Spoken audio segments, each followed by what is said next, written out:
Good afternoon, and welcome to Speak Augusta. I'm your host, Ben Hassan.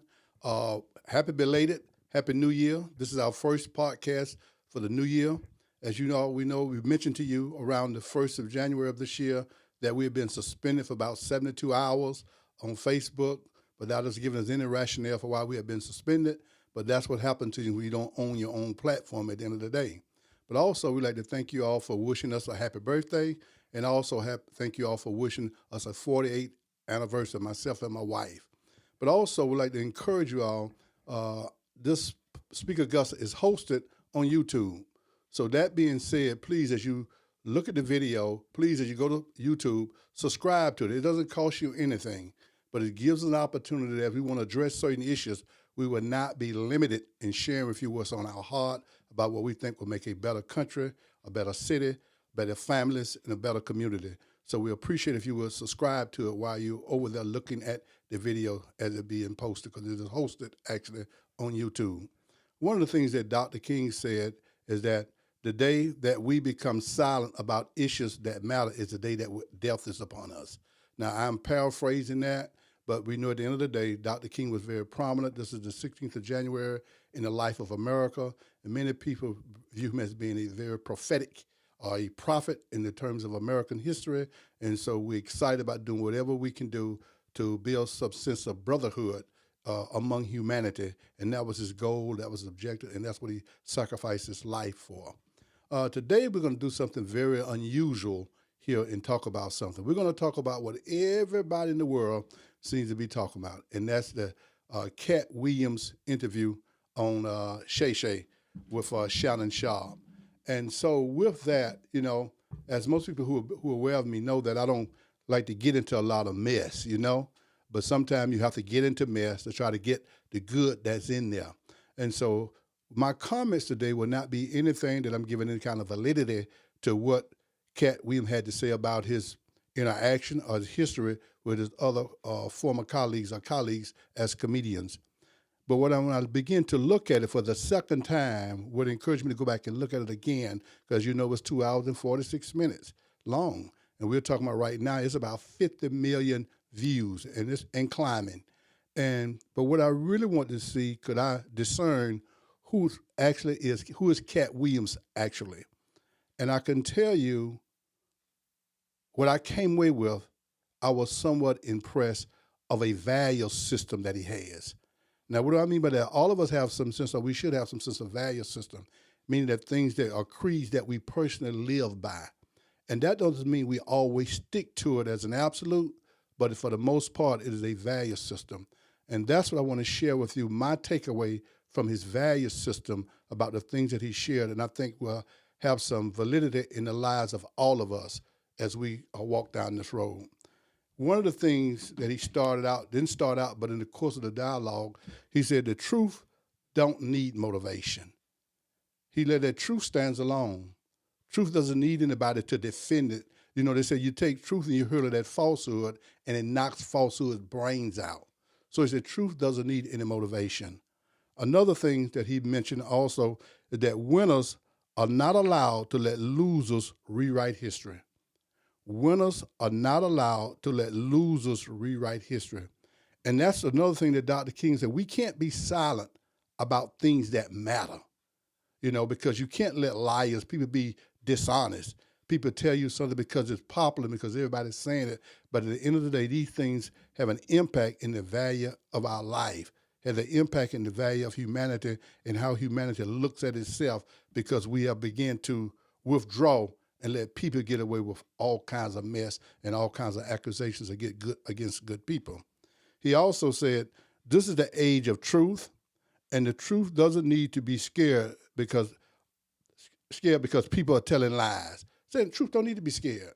Speak it up.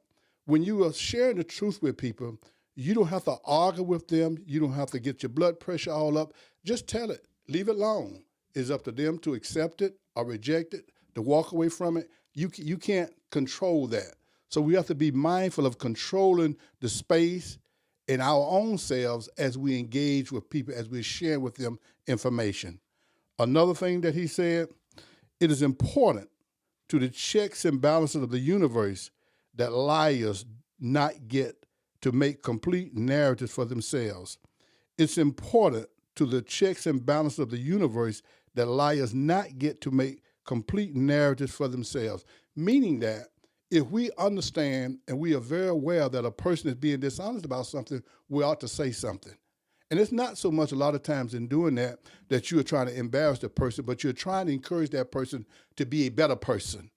You can't afford to sit back and let people be totally dishonest about conversations, and especially when they share it to the general public. Sometimes we say, well, I don't want to get into that. Sometimes you shouldn't put yourself in a position that you have no choice. You just don't be in attack mode. You just say, well, I think that's a little out of bounds there. I kind of disagree with that. And here's why. Because what I've learned in life and what I was taught by my friend and mentor, Grady Abrams, it is a battle of ideas. And so if you tell a person the truth and they refuse to accept it, that's not on you any longer. You've done your job. You've done your job. You can't make up their mind for them. That's their responsibility.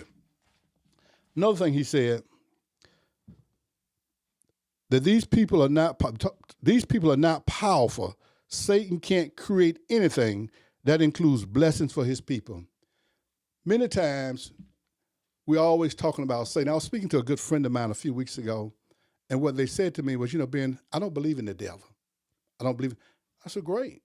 Meaning that, and I didn't argue or debate about whether Satan is real or the devil is real or not, because what I understood that person to be saying is that I don't give my attention, I don't give my energy to the existence of that. I stay positive. Nothing wrong with that. Nothing wrong with that. But also be mindful of what it's saying here, that Satan is not the creator.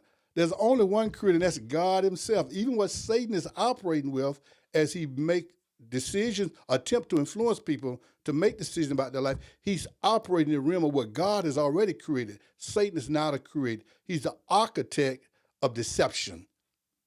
That's his master. That's what he most notably can do more so than anything else.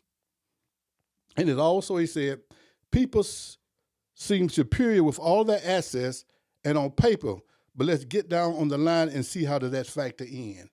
Meaning that many times we're afraid because the people have resources that we don't have. So as a result of that, we said, man, I ain't got that kind of money, man. So I'm not gonna say anything. But he's saying also here, people seem superior because they have all the assets. And you look at the paper, you say, man, I was looking at the paper today, man, I Googled this person and he had all kinds of wealth. He said, but test your faith against them. Walk in faith. Let it becomes a challenge about a battle of ideas, and you stay within the confines of what you believe. Here's how I believe when you're dealing with truth, but dealing with anything that you engaged in. I look at it kind of like as a railroad track, and you're a train. And as long as you stay on that track, and you are deliberate, you are sincere, you're walking in faith about what you are about, as long as you stay the course, you're okay. But if you jump off that track, you are at the mercy of Satan, you're at the mercy of the devil, you're at the mercy of all of those bad influences once you allow yourself to get off track. Stay the course. That's the most important. And also, I'm going to get one more thing, and I'm going to come back to something I thought was very important that he said. He said, all divisions divide. All divisions divide. Meaning that once we start getting to these spats about who say, she say, it's going to end up that we're going to end up being divided among ourselves and arguing about things that we know nothing about. And then we get into this contest of who can create the biggest entity. And we begin to argue about things that have no value. Don't get into that. It's about staying focused, staying on the straight path, stay on the straight and the narrow, as we can accomplish our goals at the end of the day. So as I begin to look and listen to Katt, those are my takeaways. That's not all of them. I'm going to come back to it, but I want to put in perspective why we're having this conversation. Because for all that he had to say about his comedian colleagues, that didn't bother me or didn't influence me one iota about any of them. What was interesting to me is that there was a value system that he was operating from. Now, whether he was right or wrong, I'm not trying to discern that. But what I did discern that he had a value system, and I thought that value system was something that we should peek into that window. And I think in many ways it's connected to all how we feel and how we feel about the universe, how we feel about God, and that's the most important at the end of the day. One more thing, a couple more things here he had to say. What I found very interesting about him as well is when Shannon Sharp back now, this is personal here, so this is a little bit outside of his value system. This is more about him here. And I do put a little stock in this, and I do believe he operates this way here. Now, this is a different statement here. When Shannon Sharp asked him, said, hey, what is it? Is it true that when you sponsored or you became your own sponsor of your tour, you had about $25,000 and you spent $22,000 of that to make that happen? And he said, did you believe in yourself to make you do that? What made you do that? And he said, no, it wasn't about me. It was about business. And so here, at the end of the day, he had a healthy respect for business. And why that's important, because many times as we as African Americans, the first thing we say is that, man, you can't trust black folks. And here's Katt is saying, hey, man, this was not about me. This was about business. And so the same thing about our community. We know there are good business people in our community. We have friends and families, and sometimes not friends and family, but we know other people who want to do some things. What about just doing business and not worry about yourself? He said, no, this wasn't about me. This was about business. He said, as a result of me stepping out on that faith there, I have sponsored 12 of my 100-city tours, meaning that I done all of the organizing. I made all the connections. I brought all the other comedians, all of the amenities that came with being a sponsor of a tour. He said he took care of all of it himself. But it was all about business. It was not about him. It was not about the comedians that he chose. It was a business decision. And that is the difference between the success and the failure of our community. We are refusing to make business decisions. And I thought that was very, very important that he had a believer in business, because business, being a believer in business, that is some sense of ownership. And that's the thing that we are struggling with today as a people, about ownership. We all, once again, I mentioned this several podcasts before, we keep talking about sit-down restaurants, all those things. And saying that, we fundamentally believed that we have the resources. This is on the South Augusta side. We have the resources, the financial resources. We believe that we will help be able to maintain and sustain that business. But at the same time, we're not talking about why can't we do a franchise, or why can't we do a kind of business, become a supporter of a business, create jobs, create opportunities, increase our own net worth. And why we feel become a model for blacks or African Americans in this country in our own neighborhoods, because we're basically segregated again. So it gives us an opportunity to do those things that a person like myself grew up on, who are in my age range, that we grew up with all of these things in our neighborhood. And as the dynamics change, as we were able to travel beyond our neighborhoods, we began to do business with everyone but ourselves. So here's a gentleman saying to us, hey, it wasn't about me. This was a business decision. And at the end of the day, he was very, very successful. Another thing I thought was very important, because we normally, we're excellent at this. And I think it's a human experience, not just us. We talk about it more because we are among ourselves. He said, until you understand what happened, you don't know what happened. Until you understand what happened, you don't know what happened. Many times you say, man, you heard what happened? So what, man? Oh, being done so-and-so, so-and-so. You have no details. All you have is what you saw, what actually, is being reported. And so as a result of that, you're making commentary and you are sharing something, but you have little or no idea about the details of what transpired for this event to take place. Think about it. The times that you have heard about something, you spoke about it, or sometimes you might not have spoken about it, and then you run into that person because you have a relationship with them. And you say, well, Ben, I heard about what happened, with so-and-so, so-and-so, so-and-so. And he said, yeah. And I begin to share, yeah, Either you do it for me, same, vice versa, vice versa. And so as you begin, I just said, well, I'm sorry about what happened. And as you begin to share with me, you say, I had no idea about that. It didn't change the outcome, but that ingredient did something to change how you felt about it. It changed your whole mental thought process. It changed all the energy in your body once you got detail. Details matter. Details matter. And so his position was, until you understand what happened, you don't know what happened. And so we have to be mindful of that in our life as we go about doing our business. Be mindful of the sensitivities of we may not have all of the information, and it happens quite often. Quite often, you don't have all the details. Finally, I'm going to go to something else that he said. I found it very interesting, but it was interesting. He said most of his staff, 75% of his staff are women. He didn't give any indication he had no relationship with them or anything of that nature, other than them being they're on his staff. As a result of that, he admitted he utilized those women sometime to go help comedians who are in need. Even though it may be, they go see a comedian, he has some need, he give one of those young ladies some money, they take it to him. And different things of that nature. He said he keep women around 75% of it. And he was saying, now I'm going to go back to something he said in the course of the dialogue, that many of the comedians, as they look at him and as he's writing and as he can come up with new material, nobody understands the recipe. I'm going to share with you, I believe, he didn't say it, I believe that is part of the recipe.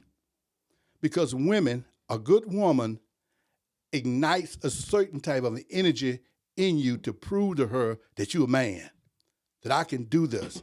So those women are incentives around him to keep his energy flowing and to keep trying to, even though sometimes he may get out of bounds in terms of what he may say to him. Because remember now, he did say he was 5'4" or 5'5" ever since he's in the 5th grade.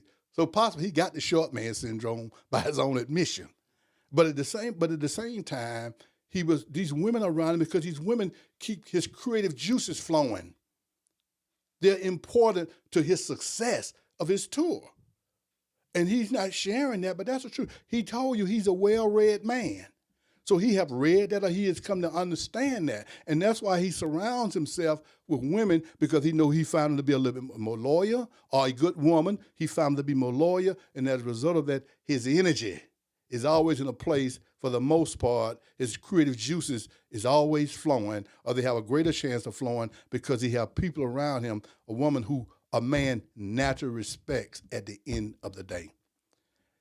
Let me tell you a story that I heard, may not be true, probably many of you have heard it, just to put this in context once again, by somebody we know and love. There was, before I go there, let's go to Jonathan Majors. As I was listening to the video of the recording of the young lady, and Jonathan Major were giving her a class, I would say, about what he wanted as a woman, the support system, support him, and he wanted to support her and all of that. And the tone that he was using, number one, I would say, I feel confident saying, I could be dead wrong, so I'm going to admit that. If you have to go through that, then you got the wrong woman. Has nothing to do with her nationality. Has nothing to do with that. But if you got to go to that degree on the normal, you probably got the wrong woman. But he went on to say he wanted to be like Coretta Scott King. He wanted to be like Michelle Obama. Honorable women, we know that. But my question becomes, how does he view them?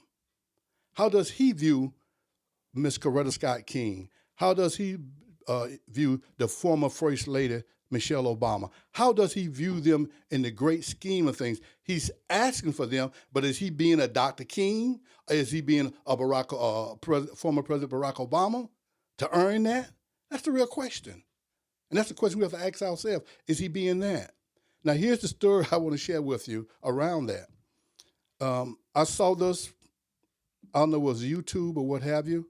There was a young lady, she seems to present herself as a colleague. Now, this could be a true story or not, so let's entertain it as a true story, because I can see the former First Lady saying this. The young lady was sharing that the former president and his wife, they went to go out and eat. And he said, we just can't go anywhere. And they can't just go anywhere. And she happened to be with them, according to her storyline. And so they went to this little small restaurant, very nice restaurant, very quaint, very personal in nature. In the course of having their meal, one of the waiters or waitresses came out and said to the former first lady that the chef, who happens to be the owner, would like to speak to her in the kitchen if she didn't mind. And so, quite naturally, she didn't mind, so she decided to go. And obviously, we know security went with her. And so when she came back, took a seat, and as she sat down, she said, do y'all know who was in that kitchen? And they said, no. She said, the chef back there, the owner of the business, it used to be my boyfriend. And so, nothing. So at some point in time, the former president said to her, well, just imagine if you'd have married him, you'd be the owner of this restaurant. She said, no, if I'd have been married to him, he'd have been the president. So think about that. We forget sometimes the value that women pour into us. We take it for granted that we are the givers and not giving them their credit for what they invest in us. Women invest in us. I can remember, if you go back to if you saw my interview with More Than the Masters with Bobby Bashir, the artist. And one of the things I shared with him about it is my wife had told me several times early on in our marriage, are you afraid to be successful? And successful was really because she saw some things in me that I was not willing to pursue. Some things that she felt I could do very easily. I had the skill set to do it. But why wouldn't I not do it? Even just running for public office. She said that to me 5 years prior, simply because I had been investing so much time in trying to look at what was being done, and I had no desire to become an elected official. And then as the universe lined up, I ended up becoming a commissioner for 8 years, as all of you all know. We don't know. So let's think about that now. She was saying to me, the difference is, hey, are you afraid to be successful? Now, here's another side of the very same woman, and every woman have this. We were laughing and joking one day. We were playing, and I said to her, all right, Hadia, you need to slow down a minute. I'm going to slap you. Now, she could have easily said, and if you do, I'm going to put your ass in jail. She didn't say that. She could have easily said, and if you do, I'm going to call Naeem and Scooby over here, and we're going to beat your butt. We're going to put something on you. She didn't say that. When I said to her, all right, Hadia, I'm going to slap you. And she said, if you do, I'm going to body slam you too. So just think about that. So brothers out there, if you got a woman talking about she's going to body slam you, you need to keep your hands in your pocket. But that's what she said. But but life is funny. So it's about relationships for us to revisit these things and realize what all of us bring to the table. We got a lot of work to do. Our city needs us. This is a big political year. There's a lot of movements going on. There's a lot of power struggle compared to what people want to deny that. But is it a power struggle? And I would tell you it is in the Black community in particular, a power struggle. Also, you're talking about in our nation. We're talking about in our state levels. We see all of the progress that was made in the life of Dr. King, and right beyond that, you can see those rights are being stripped away from us. He said that liars should not have the authority to write their own narratives. We can't sit down and not be engaged and not understand that we have a responsibility. There's a lot of things. There's an article that I'm gonna put on my messenger today about an interview that Killer Mike done yesterday in Atlanta at a basketball game, I think, and was talking about local politics. See, many times we can't discern, or we can't have a real impact the way we would like to on national politics, but local politics matter. It is the biggest impact in our life, and we have to find a way to get more engaged, but we also have to pursue the information. Don't vote for people just because you like them. Don't do that. Vote for people who are willing to stick their head in the lion's mouth and to make a difference. That is going to be our challenge. And I encourage you in my closing, and encourage you once again, as you listen to this podcast, please, it is hosted on YouTube, so please subscribe to it, because in the event that if I get banned again on YouTube, then I can put podcasts out and we can continue our conversations, because there's a lot of work needs to be done, and we are prepared to add some value to those conversations at the end of the day. You have listened to Ben Hassan. This is Speak on Speak Augusta. Keep the faith.